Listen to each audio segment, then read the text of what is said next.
Welcome to my channel MFI Pro.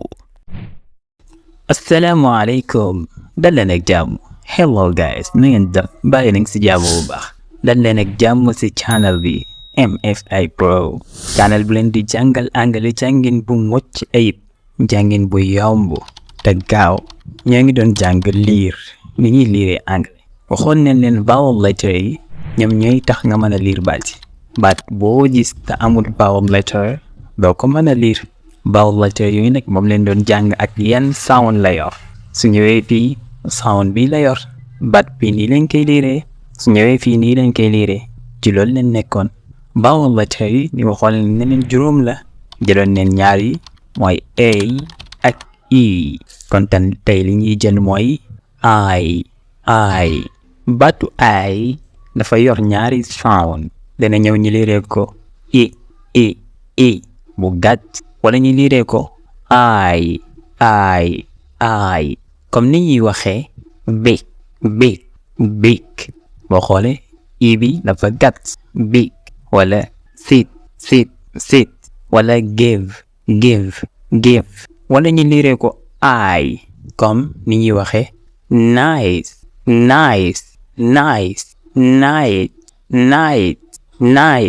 gh wax nañ leen bu ñëwee ci digg baat dañ ko liir moo tax night si ngay liir right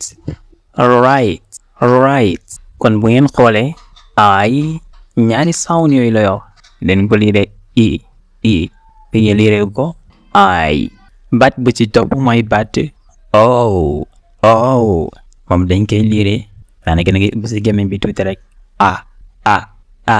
wala ñu liiree ko comme ni ñuy waxee not doo wax not fekkee américain yi ñoom not la ñuy wax mooy ñoom fekkee ne la da ngay ubbi si gémmiñ gi dafay mel ni fatxa da nga not waaye doo wax not fekkee baat bi waaye wax come doo wax come fekkee baat bi nga ne sam doo wax som wala nga ne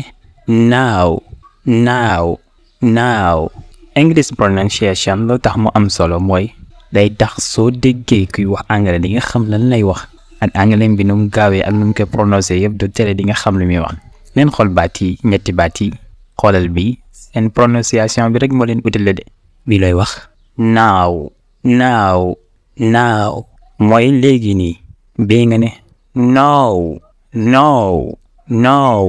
mooy déedéet bii nga ne no I know wala I don't know no mooy xam dara wala ñi liiree ko comme ni ñuy waxee flow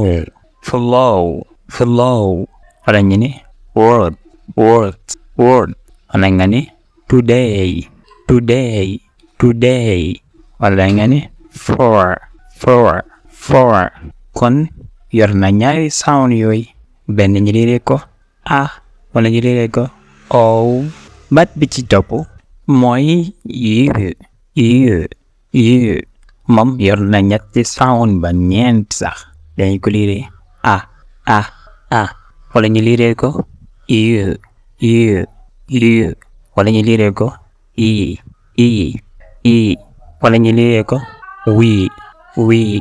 we kon ñeenti sound yooyu moom yor na ko xoolal fii ni ñu koy liiree up as number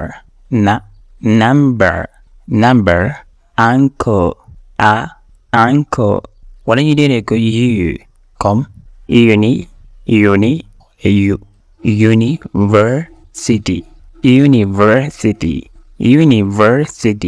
wala nga ne uniform wala ñu liiree ko we comme nooy waxee queen fi ñu koy liiree wii nag mooy fekkee dafa ñëw si gannaaw kiyu li ci ëpp wii lañ koy liiree comme ni ñuy wax queen wala ñu ne question TION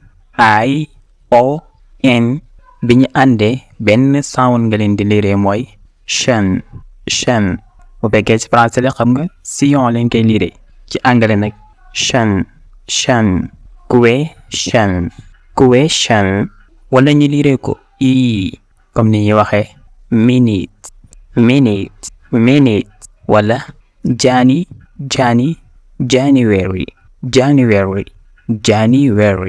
kon bu ngeen xoolee ñetti baat yooyu ay am na ñaari sound moom tamit am na ñaari sound moom am na lu mat ñeenti sound yu bokkul kon yi ñoo nekk vowel letter yi léegi nag dañuy ñëw commencé ci B jëm ba ci Z topp ko baat par baat bi su nekkee fii ni lañ koy liire su ko lii jiitoo ni lañ koy liire su lii ñëwee ci baat bi ni lañ koy liire dañu ko topp sew yépp ba ngeen ko xam incha allah ñu ko topp benn par benn képp ku bëgg a xam loolu nag na nga topp seen bi di ko suivre bu baax dana ngay seetaan leçon yi toppalante bul tëb benn leçon ndax leçon boo tëb rek am na loo bàyyi loo xam ne nii xëy na di nga ñëw si kanam di nga am problème kon yéen ñi abonné gul na ngeen abonné te ngeen di like vidéo yi te di nga dégg anglais bu baax a baax doo ñee kenn.